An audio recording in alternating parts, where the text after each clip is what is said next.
Never fear of missing out by clicking that subscribe button and becoming another member of the Babylonian family. What is going on, ladies and gents? It's me, Songs of Ray's, back with another legendary guide to bring to you, and today we are looking at the MindMugger automatic sniper rifle.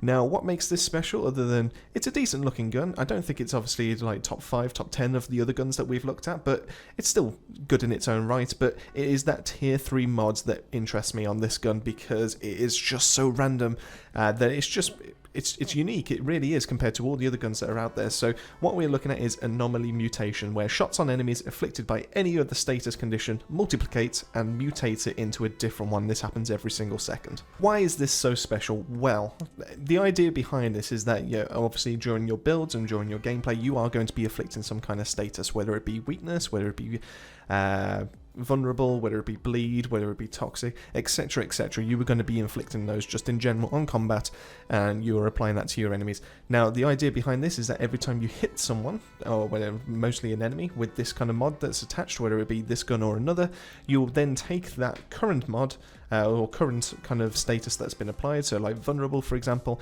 and it will randomly turn another, it will generate it into a second one, and it will turn that into something else. So you'll have you shooting someone that's applied with vulnerable, turns it into bleed. You then shoot someone with vulnerable, it will turn it into toxic, all that kind of thing, all that good stuff. So the idea is that you basically just consistently pepper the same enemy with that's been afflicted one single status, and all of a sudden you're stacking everything on them. So we're talking vulnerable, weakness, toxic, bleed, burn, ash, freeze, anything else that's basically out there. Essentially, the possibilities are endless with this kind of thing, and it really does get me as to how good this actually can be in practice. So this gun really only excels as long as you can afflict that one status straight away. So for pyromancers and for technomancers, you have your rounds abilities there. You can inflict burn and toxic respectively.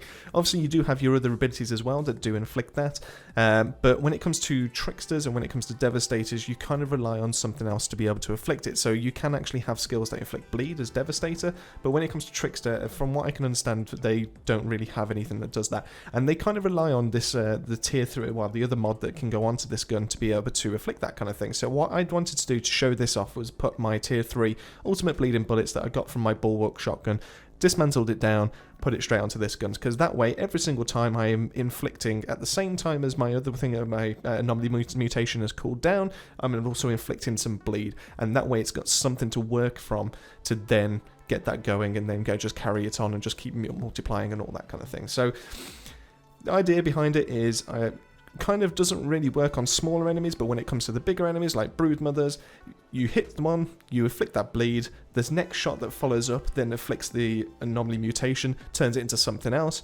While you're consistently hitting them every single second, it turns that other thing that you've just applied, or the original bleed, turns it into something else and consistently does that. I have seen an enemy go up to about 5 or 6 different statuses afflicted at one point, and that just goes to show how good this guy actually can be. Now, it does give me an idea as to whether a status power kind of build is actually viable in this game. I don't know, not just yet, but hopefully it will do, and I'll give that a little bit of a go. But this gun does also roll with another 30% status power, obviously when it's been maxed out, but that definitely helps with your kind of build on top of your armor sets. So if we look at the actual gun stats itself, and let's just put the mod on the back burner for the second. It has a very high crit multiplier of 300%, which is great, but the damage is kind of on the low side due to the fact that it is an automatic sniper rifle. So it does fire in 3-round bursts, and it inflicts 4,100 points of damage in the variant that I've got, which is level firepower 75,000. The 300% crit multiplier is very, very nice, and if it wasn't for the fact that most of the time you would have to actually pair it with a tier 3 mod or some other mod that actually afflicts a status, if you can get around that, then by all means put Embalmer's Rage on this, because you will find such massive DPS kind of increase when you do that. Obviously the standard like Killing Spree and Dark Sacrifice can actually work to your advantage as well, but I do feel because the crit multiplier is so high that Embalmer's Rage is just purely heads and shoulders above everything else that you can really do. Obviously, if you do rely on the fact that you need to be able to afflict a status and your build doesn't actually do it by itself, then yes, you're going to have to rely on obviously taking that slot up, and that's not a bad call by any means, but obviously it's just not ideal. It's not the top tier way of being able to do it. So but Technomancers and Pyromancers will basically run rampant with this kind of style because they can automatically inflict it whenever they shoot an enemy. Personally, I don't feel like this mod actually belongs on the sniper rifle, especially one of an automatic variant.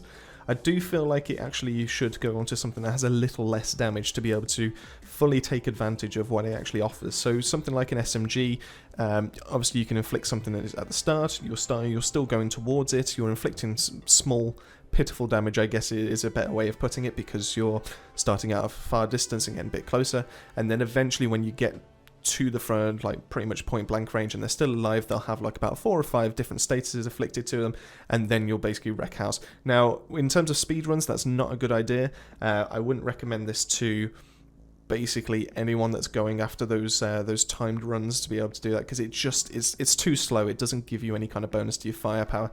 But is it a fun mod to play around with and try and find some kind of niche for it? Then yes, I would highly recommend this. This has been fun, and like I said, it has inspired me to be able to go find something else that's out in this game. This all being said, the MindMugger is an intriguing but ultimately not very strong kind of weapon. Unfortunately, the mod does belong on some kind of different gun that can fully utilise what it actually is, instead of inflicting such high damage to killing enemies before it's even worth a payoff. Is it worth putting on another gun? If you're pushing for CT 13 to 15, then I would say no. I'd say this is best left in its library.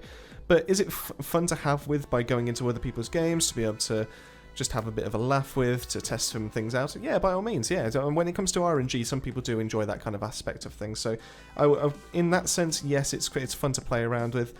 It's just not competitively viable, unfortunately.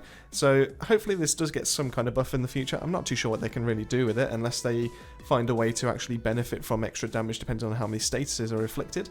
Maybe that's a possibility, I don't know, but maybe they'll make like some other class that can actually benefit from all statuses being afflicted or something. But hey ho, I'm not on the development team, so fingers crossed that's something that actually pops into the heads at some point. And that brings us to the end, so I hope you've enjoyed. I hope you've learned something useful from the stuff in the background. If you did, drop us a like and subscribe, and hopefully I'll be able to see you all in the next video. So keep yourself safe, keep yourself well.